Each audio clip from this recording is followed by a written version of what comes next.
Mumbai Indians നോക്കുവാണെങ്കിൽ ഇന്ന് സഞ്ജു സാംസന്റെ മുമ്പിൽ ജയിച്ചു, സി എസ് കെയുടെ മുമ്പിൽ പരാജയപ്പെട്ടു. സഞ്ജു സാംസൺ എടുത്ത 101 റൺസിന് വരെ മുംബൈ ഇന്ത്യൻസിന്റെ എല്ലാ ബാറ്റ്സ്മാൻമാരും കൂടെ ചേർന്ന് 12 പേരും കൂടെ ചേർന്ന് 104 റൺസ് എടുത്തിട്ട് എന്നാലും സഞ്ജു സാംസനെ പരാജയപ്പെടുത്തി.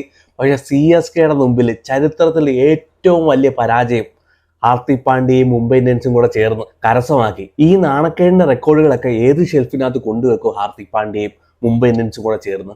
ഇതിനു വേണ്ടിയായിരുന്നു ഹാർദിക് പാണ്ഡ്യയെ ഗുജറാത്ത് ടൈറ്റൻസിൽ നിന്ന് ചാടിച്ചുകൊണ്ട് വന്നത്.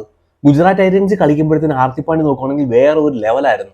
ഇന്ത്യയുടെ ഫ്യൂച്ചർ ക്യാപ്റ്റൻ ആയിരുന്നു. ഇങ്ങനെ ഒരു പെർഫോമൻസ് കാഴ്ചവെച്ച് കഴിഞ്ഞാൽ ഇന്ത്യൻ ടീമിലേക്ക് പോലും തിരിച്ചു വരുമോ എന്ന് കണ്ടറിയണം ഹാർദിക് പാണ്ഡ്യ. ഇന്ത്യൻ ടീമിൽ കളിക്കുമ്പോഴത്തേന് ഹാർദിക് പാണ്ഡ്യ വേറൊരു ലെവലാണ് കേട്ടോ. പക്ഷേ മുംബൈ ഇന്ത്യൻസിന് വേണ്ടി കളിക്കുമ്പോഴത്തേന് ഹാർദിക് പാണ്ഡ്യ തന്നെയാണോ? ഇതാണോ ഇന്ത്യയുടെ പേര് കേട്ട ഒരു ഓൾറൗണ്ടർ? ഇതാണോ എന്ന് പലരും ചിന്തിച്ചു. ഈ T20 വേൾഡ് കപ്പിനകത്ത് ഹാർദിക് പാണ്ഡ്യ നേടിയത് പവർ പ്ലേക്കകത്ത് 8 വിക്കറ്റാണ്. പക്ഷേ മുംബൈ ഇന്ത്യൻസിലോട്ട് വരുമ്പോഴത്തേന് ഹാർദിക് പാണ്ഡ്യ നേടുന്നത് കേവലം 2 വിക്കറ്റാണ്. ഈ 7 കളിയിൽ നിന്നായിട്ട് കേവലം 2 വിക്കറ്റ് പവർ പ്ലേക്കകത്ത്. ഇന്ന് നോക്കിക്കുക, നാണക്കേടിന്റെ റെക്കോർഡ് മൊത്തം ഹാർദിക് പാണ്ഡ്യയുടെ പേരില്ല. ചരിത്രത്തിൽ ആദ്യമായിട്ട് 103 റൺസിന് മുംബൈ ഇന്ത്യൻസ് പരാജയപ്പെടുകയാണ്. ചരിത്രത്തിൽ ആദ്യമായിട്ട് മുംബൈ ഇന്ത്യൻസ് പരാജയപ്പെടുന്നു. അതുപോലെ തന്നെ സി എസ് കെയുടെ ഒരു ബാറ്റ്സ്മാൻ ആദ്യമായിട്ടാണ് മുംബൈ ഇന്ത്യൻസിനെതിരെ ഒരു സെഞ്ചുറി നേടുന്നത്. ആ റെക്കോർഡ് നമ്മുടെ മലയാളിയായ സഞ്ജു സാംസന് സ്വന്തം. മുംബൈ ഇന്ത്യൻസ് എന്ന് പറയുമ്പോഴത്തേന് എല്ലാ കാലത്തും ബെസ്റ്റ് ബോളിംഗ് ലൈനപ്പാണ്.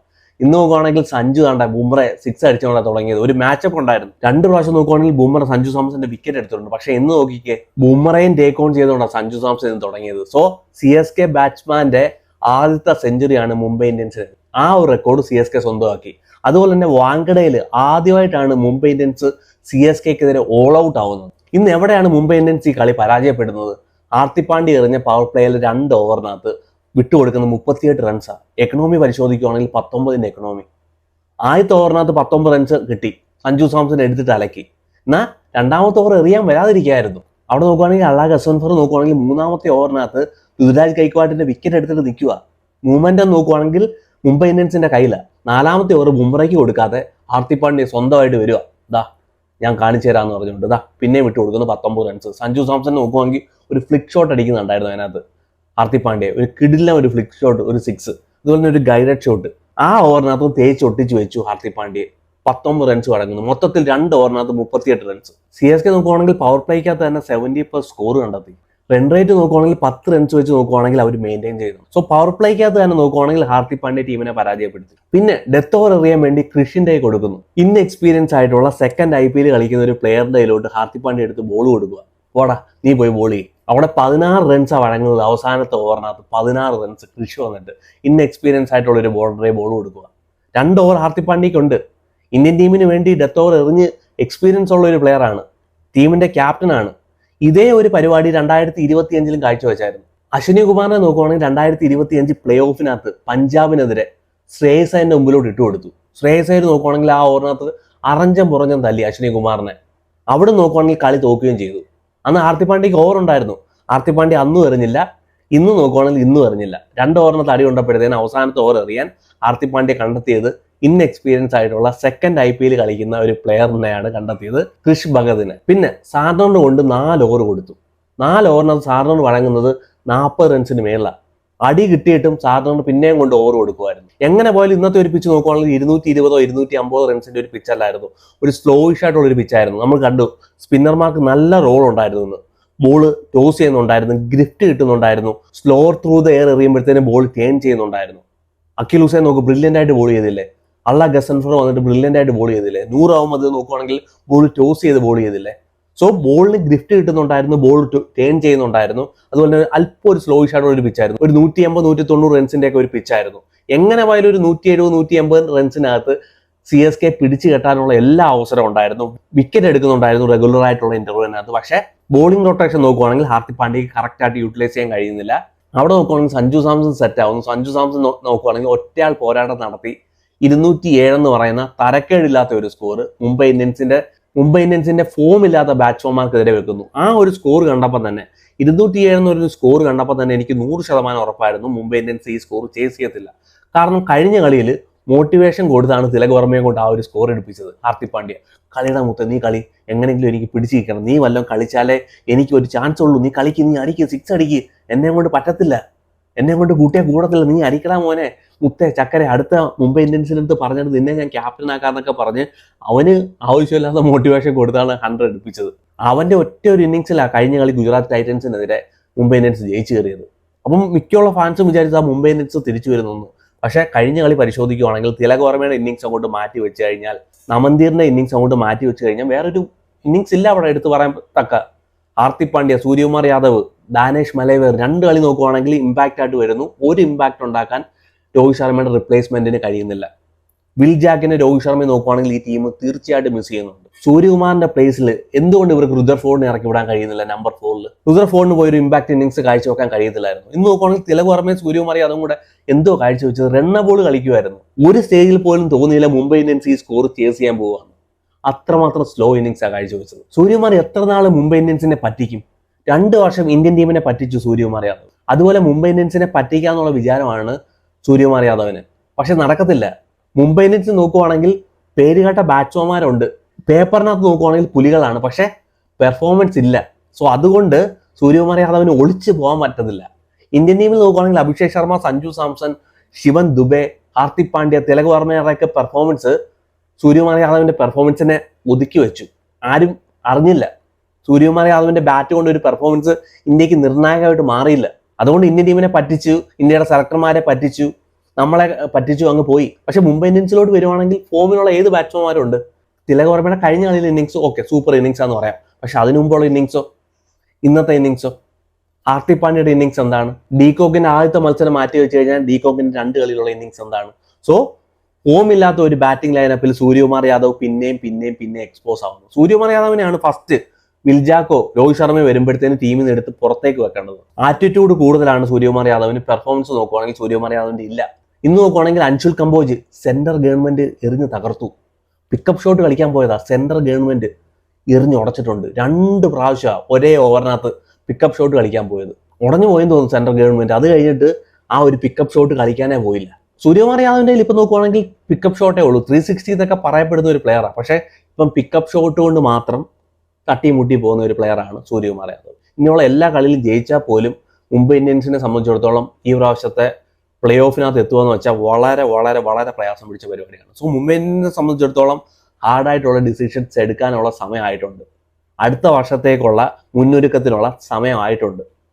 ആരെയൊക്കെ നിലനിർത്തണം, ആരെയൊക്കെ ഒഴിവാക്കണമെന്നുള്ളത് എന്തായാലും അംബാനി സാറ് തീരുമാനിക്കാൻ സമയമായി. എന്തായാലും മുംബൈ ഇന്ത്യൻസും CSK തമ്മിലുള്ള വലിയൊരു റൈവൽറി ഒക്കെ എല്ലാവരും പ്രതീക്ഷിച്ചതാണ്. പക്ഷെ ഒന്നും കിട്ടിയില്ലെന്നുള്ളതാണ് സത്യം. മുംബൈ ഇന്ത്യൻസിന്റെ ബാറ്റിംഗ് കണ്ടിട്ട് ഇത് എപ്പോൾ ഒന്ന് തീരുവോടെ, അത്രയ്ക്ക് മോശം ബാറ്റിംഗ് ആയിരുന്നു. പവർ പ്ലേക്കകത്ത് എടുത്തത് കേവലം 29 റൺസാണ്, 3 വിക്കറ്റ് പോയി. ഏറ്റവും മോശം റൺസ് പവർ പ്ലേക്കകത്ത്, ഏറ്റവും മോശമായിട്ടുള്ള റൺസ് 29 റൺസിനകത്ത് 3 വിക്കറ്റ് കൊണ്ട് കളയുന്നു മുംബൈ ഇന്ത്യൻസ്. ബോളിംഗ് നോക്കുവാണെങ്കിൽ അല്ല ഗസൻഫർ കൊടുക്കുന്ന ഒരു കോൺഫിഡൻസ് ഉണ്ട്. പക്ഷേ ബാറ്റിംഗ് ഇങ്ങനെയാണെങ്കിൽ അല്ല ഗസൻഫർ വന്നിട്ട് എത്ര നല്ലതായിട്ട് ബോൾ ചെയ്തിട്ട് എന്താ കാര്യം? ബുംറ നോക്കുവാണെങ്കിൽ ഇന്നും ബ്രില്യൻ്റ് ആയിട്ട് ബോൾ ചെയ്തു. വിക്കറ്റ് ഇവിടെ കിട്ടി ബുംറയ്ക്ക്, ബ്രില്യൻ്റ് ആയിട്ട് ബുംറ ബോൾ ചെയ്തു. എക്കണോമിക്കലായിട്ട് നോക്കുവാണെങ്കിൽ ബുംറ ബോൾ ചെയ്തു. അശ്വിനി കുമാർ നോക്കുവാണെങ്കിലും ബ്രില്യൻ്റ് ആയിട്ട് ബോൾ ചെയ്തു. ഡിവാൾ ബ്രേവിസിനെ നോക്കുവാണെങ്കിൽ ഒരു ഷോർട്ട് ബോൾ ട്രാപ്പിനകത്ത് എടുക്കുന്നതായിട്ട് കണ്ടു. അതുപോലെ തന്നെ ഓർട്ടന്റെ വിക്കറ്റ് നോക്കുവാണെങ്കിൽ നിർണായകമായിരുന്നു. ഓർട്ടൻ നോക്കുവാണെങ്കിൽ നല്ല ഫോമിലായിരുന്നു, നല്ല ടച്ചിലായിരുന്നു, അതിവേഗം റൺസിനെ കണ്ടെത്തുമായിരുന്നു ഓർട്ടൻ. അവിടെ വന്ന് അശ്വിനി കുമാർ വന്ന് വിക്കറ്റ് എടുത്തു. പക്ഷെ ഇങ്ങനെയുള്ള ഒരു ബാറ്റിംഗ് ലൈനപ്പിന്റെ അടുത്ത് എത്ര ബ്രില്യൻ്റ് ആയിട്ട് ബോൾ ചെയ്താലും കാര്യമില്ല. കേവലം 104 റൺസാണ് വാൻഖഡയുടെ മണ്ണിൽ ഇവർക്ക് എടുക്കാൻ കഴിഞ്ഞത്. പിച്ച് അല്പം സ്ലോ ആയിരുന്നു, സമ്മതിക്കുന്നു. പക്ഷേ ഈ സ്കോർ ചേസ് ചെയ്യേണ്ട സ്കോർ തന്നെയായിരുന്നു മുംബൈ ഇന്ത്യൻസിനെ സംബന്ധിച്ചിടത്തോളം. സോ അവരെയും കൊണ്ട് കഴിയുന്നില്ല. പിന്നെ എടുത്തു പറയേണ്ടത് സഞ്ജു സാംസൺ എന്ന് പറയുന്ന ഒറ്റയാണ്. CSK സംബന്ധിച്ചിടത്തോളം ഞാൻ നല്ല ബോളിംഗ് ആണ്. ചെണ്ട എന്ന് വിളിച്ച CSKയുടെ ബോളർമാർ ബ്രില്യൻ്റ് ആയിട്ട് ഒരു പെർഫോമൻസ് കാഴ്ചവെക്കുന്നു. ഏറ്റവും ഉയർന്ന ഒരു വിജയം CSKക്ക് നേടിക്കൊടുക്കുന്നു. CSKയുടെ ചരിത്രത്തിലെ 2015 ശേഷമുള്ള ഏറ്റവും വലിയ മാർജിനുള്ള ജയമാണ് CSKയുടെ 103 റൺസിന്. ഇതിനു മുമ്പ് 95 റൺസിന് പഞ്ചാബിനെ പരാജയപ്പെടുത്തി 2015. എന്നാൽ ഇവിടെ നോക്കുവാണെങ്കിൽ ബ്രില്യൻ്റ് ആയിട്ടുള്ളൊരു ബോളിംഗ് ആയിരുന്നു. അതുപോലെ തന്നെ നോക്കുവാണെങ്കിൽ മുകേഷ് ചൗധരി അവസാനത്തെ ഓവറിനകത്ത് റൺസ് അല്പം വഴങ്ങി. അല്ലാതെ നോക്കുവാണെങ്കിൽ ആദ്യത്തെ 3 ഓവറിനകത്ത് ബ്രില്യൻ്റ് ആയിട്ട് ബോൾ ചെയ്തു. അവിടെ ഡീകോക്കിന്റെ വിക്കറ്റ് എടുത്തു. ഡീകോക്കിന് നോക്കുവാണെങ്കിൽ ട്രാപ്പ് ചെയ്തെടുത്തു. ആദ്യത്തെ 4 ബോൾ നോക്കുവാണെങ്കിൽ ഔട്ട് സൈഡ് ഓഫ് സ്റ്റമ്പിൽ ഇട്ട് കൊടുത്തു. 5ാമത്തെ ബോൾ നോക്കുവാണെങ്കിൽ ഒരു ഇൻസിങ് ഇട്ടു. ഡീകോക്കിന്റെ കുറ്റി തെറിപ്പിച്ചു. ചൗധരിയുടെ ബ്രില്യൻ ബോളിംഗ്. അതുപോലെ തന്നെ അഖിൽ ഹുസൈൻ 4 വിക്കറ്റാണ് പിഴുതെറിഞ്ഞത്. 4 വിക്കറ്റ് ബ്രില്യൻ്റ് ആയിട്ട് ബോൾ ചെയ്തു. നോക്കുവാണെങ്കിൽ സ്ലോർ ത്രൂ ദ എയറാണ് കൂടുതലായിട്ട് വരുന്നത്. ബോളിന്റെ സ്പീഡ് കുറച്ചിട്ടാണ് വിക്കറ്റ് എടുത്തത്. ബോൾ നല്ല ഗ്രിഫ്റ്റ് കിട്ടുന്നുണ്ടായിരുന്നു അഖിൽ ഹുസൈന്. ബ്രില്യൻ്റ് ബോളിംഗ് അഖിൽ ഹുസൈന്. അതുപോലെ തന്നെ നൂർ അഹമ്മദ് ബ്രില്യൻ്റ് ആയിട്ടുള്ള ബോളിംഗ്. ഹാർദിക് പാണ്ഡ്യ എടുക്കുന്നു, അതുപോലെ തന്നെ റുദർഫോർഡിനെ വന്നിട്ട് എടുത്തു വിടുന്നു. ചെണ്ടാന്ന് വിളിച്ച ബോർഡർമാർ നോക്കുവാണെങ്കിൽ പെർഫോമൻസ് കാഴ്ചവെക്കുന്നു CSKക്ക്. പക്ഷേ CSKയുടെ ഒരു പ്രശ്നം, സഞ്ജു സാംസനെ അങ്ങോട്ട് മാറ്റി വെച്ച് കഴിഞ്ഞാൽ വേറെ ഒരു ബാറ്റ്സ്മാനെ കാണാനില്ല. സഞ്ജു സാംസൺ നോക്കുവാണെങ്കിൽ ഒറ്റയാൾ പ്രകടനം കാഴ്ചവെച്ചു. സഞ്ജു സാംസന് മനസ്സിലായി, ഞാൻ പെർഫോമൻസ് ചെയ്താലേ ഈ ടീം വിജയിക്കത്തുള്ളൂ, ഞാൻ അവസാനം വരെ നിന്ന് ബാറ്റ് ചെയ്യണം. സഞ്ജു സാംസൺ അവസാനം വരെ നിൽക്കുന്നു. ഡൽഹിക്കെതിരെ എങ്ങനെയാണോ കളിച്ചത് അതേ പെർഫോമൻസ് മുംബൈ ഇന്ത്യൻസിനെതിരെ കാഴ്ചവെക്കുന്നു, ബാറ്റ് ചെയ്യുന്നു, ടീമിനെ വിജയിപ്പിക്കുന്നു. 54 ബോളിൽ നിന്ന് 101 റൺസ്, 6 സിക്സും 10 ഫോറും, 187 സ്ട്രൈക്ക് റേറ്റിൽ ടീമിനെ വിജയിപ്പിക്കുന്നു. അല്പം സ്ലോ ആയിട്ടൊക്കെ കളിച്ചെന്ന് തോന്നും, പക്ഷേ ഇമ്പാക്ട്ഫുൾ ആയിട്ടുള്ള ഒരു ഇന്നിങ്സ് കാഴ്ചവെക്കുന്നു. രണ്ട് ടീമിനെ എടുത്ത് പരിശോധിച്ച് സഞ്ജു സാംസൺ ആണ് ഏറ്റവും ഉയർന്ന സ്കോർ നേടുന്നത്. ഒരാൾക്ക് പോലും ഒരു 50 റൺസ് കണ്ടെത്താൻ കഴിഞ്ഞില്ല ഈ ഒരു പിച്ചിൽ. ഞാൻ പറഞ്ഞില്ല, ഈ പിച്ച് അല്പം ഒരു സ്ലോ ആയിരുന്നു, അത്ര ഈസി ആയിട്ടുള്ള ഒരു പിച്ചല്ലായിരുന്നു. അവിടെ നോക്കുവാണെങ്കിൽ ബ്രില്യൻ്റ് ആയിട്ടുള്ള ബാറ്റിങ്. സഞ്ജു സാംസൺ ഇല്ലാതെ പോയത് പണ്ട് ഈ ഒരു കൺസിസ്റ്റൻസി ആയിരുന്നു, ഈ ഒരു ക്ഷമയായിരുന്നു. ഇപ്പം നോക്കി, വളരെ ക്ഷമയോടെ വളരെ പക്വതയോടെ തൻ്റെ ടീമിനെ വിജയിപ്പിക്കുന്നു. 4 കളിയിൽ നിന്നായിട്ട് 2 സെഞ്ചുറി. 11 സീസൺ ടൈസൺ റോൾസിന് വേണ്ടി കളിച്ചു, കേവലം 2 സെഞ്ചുറി നേടിയിട്ടുണ്ട്. പക്ഷെ നോക്കിക്കേ, CSKക്ക് വേണ്ടി തൻ്റെ ഹൃദയം കൊടുക്കാൻ തയ്യാറാണ്. CSKക്ക് വേണ്ടി ചേട്ടൻ എല്ലാം കൊടുത്തു. 4 കളിയിൽ നിന്നായിട്ട് 2 സെഞ്ചുറി. ഇനി എത്ര സെഞ്ചുറികൾ വരാൻ പോകുന്നുവെന്ന് കാത്തിരുന്ന് കാണാം. പക്ഷേ എനിക്കിവിടെ ഒരു കൺസേൺ എന്ന് പറഞ്ഞാൽ, സഞ്ജു സാംസനെ അങ്ങോട്ട് മാറ്റി വെച്ച് കഴിഞ്ഞാൽ CSK എങ്ങനെ സർവൈവ് ചെയ്യുമോ എന്നുള്ള കാര്യത്തിൽ എനിക്കൊരു സംശയമുണ്ട്. പ്രത്യേകിച്ച് ഋതുരാജ് ഗൈക്വാഡിന്റെ ഫോം. ഇതുവരെ ഋതുരാജ് ഗൈക്വാഡ് നോക്കുവാണെങ്കിൽ ഒരു ഇമ്പാക്റ്റ് കാഴ്ചവെച്ചു, പക്ഷേ മാച്ചിനെ ഫിനിഷ് ചെയ്യാൻ കഴിയുന്നില്ല, ഒരു നല്ലൊരു സ്കോർ കണ്ടെത്താൻ കഴിയുന്നില്ല. സർഫാസ് ഖാൻ നമ്പർ 3ക്ക് പറ്റിയ ഒരു ബാറ്റ്സ്മാൻ ആണോ എന്നുള്ള കാര്യത്തിൽ സംശയമുണ്ട്. ഒരു കളി ഒഴിച്ചു വെച്ചാൽ, ഒരു കളിയിൽ ഒരു 50+ റൺസ് എടുത്തു, അത് കഴിഞ്ഞുള്ള കളിയെല്ലാം പരിശോധിക്കുകയാണെങ്കിൽ നമ്പർ 3ക്ക് പറ്റിയ ഒരു ബാറ്റ്സ്മാൻ ആണോ, എല്ലാ ഷോട്ട് സെലക്ഷനും ഉള്ള ഒരു ബാറ്റ്സ്മാൻ ആണോ സർഫാസ് ഖാൻ?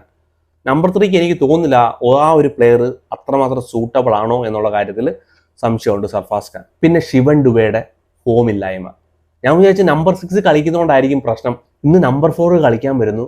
അള്ളാ ഗസൻഫർ എന്ന് പറഞ്ഞ സ്പിന്നറിന്റെ മുമ്പിൽ സ്പിൻ ഹിറ്റിംഗ് മിഷനായ ശിവൻ ദുബെ വീഴുന്നു. സ്പിന്നർക്കെതിരെ ശിവൻ ദുബെ വീഴുന്നു.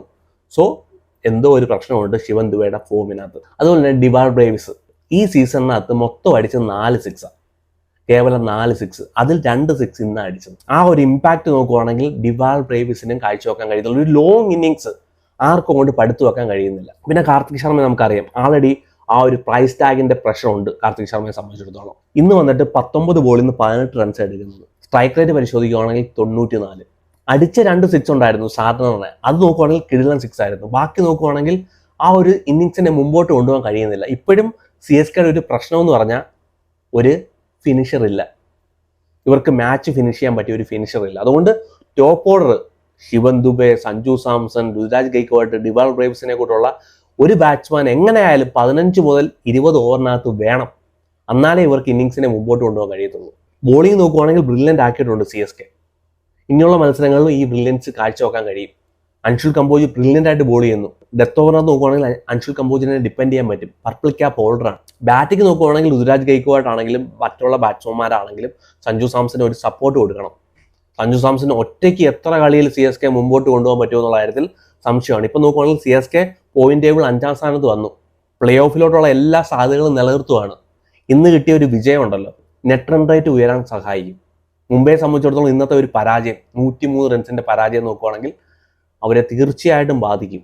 സോ CSK എന്തായാലും പ്ലേ ഓഫിലോട്ടുള്ള പ്രതീക്ഷകൾ തരുന്നു. പക്ഷേ മുംബൈ ഇന്ത്യൻസ് എനിക്ക് തോന്നുന്നു 2025 ആവർത്തിക്കാനുള്ള എല്ലാ ചാൻസും കാണുന്നുണ്ട്. പ്ലേ ഓഫിലോട്ടുള്ള സാധ്യതകൾ മുംബൈ ഇന്ത്യൻസിന്റെ മങ്ങിക്കൊണ്ടിരിക്കുകയാണ്. സോ കാത്തിരുന്ന് കാണാം എന്താണ് സംഭവിക്കാൻ പോകുന്നത് രണ്ട് ടീമിലും.